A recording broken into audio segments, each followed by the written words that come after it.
Roger Penzabene, the songwriter behind a trilogy of hits for the Temptations, the mournful masterpiece I Wish It Would Rain, You're My Everything, and I Could Never Love Another After Loving You, allegedly took his own life by gunshot on New Year's Eve 1967, just 10 days after the release of I Wish It Would Rain. His death marked the end of a troubled life. He was just 22 years old.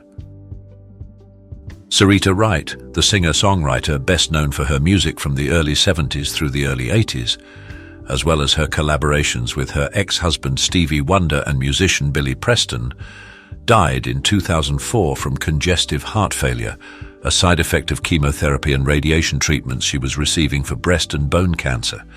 She was 58 years old. Patrice Holloway, best known as a member of the musical trios Josie and the Pussycats, the Arquettes and the Blackberries, sadly died of a heart attack at the age of 55 on October 3, 2006, in Los Angeles, California.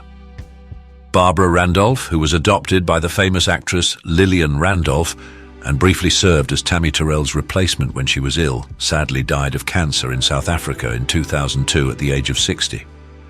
Marv Johnson, the singer, songwriter and pianist known for recording Berry Gordy's Tamla label's first single, Come to Me, tragically collapsed on May 14, 1993, while performing in Sumter, South Carolina at a tribute concert for Bill Pinkney of the Drifters.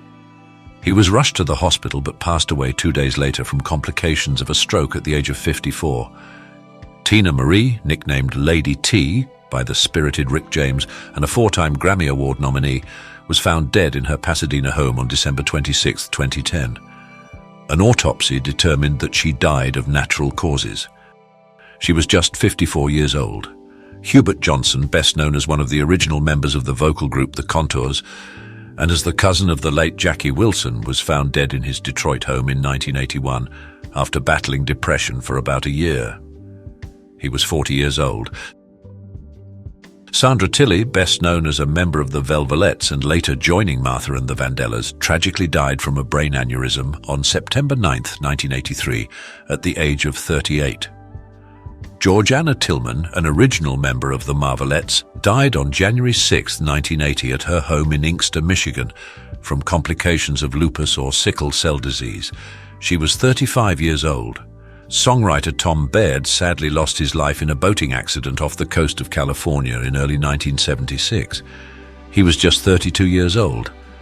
Robert White, the guitarist for the Funk Brothers, who also toured with the Temptations in the 80s, died of complications from open-heart surgery in October 1994 at the age of 57. Eddie Bongo Brown, a percussionist known for his work with the Funk Brothers, sadly died from heart disease in Los Angeles, California on December 28, 1984. He was 52 years old. Saundra Mallet Edwards, one of Motown's early 1960s signings, passed away on February 22, 2002 at the age of 59. Yvonne Fair, best known for her 1975 recording of It Should Have Been Me, sadly died of pancreatic cancer in Las Vegas, Nevada on March 6, 1994 at the age of 51.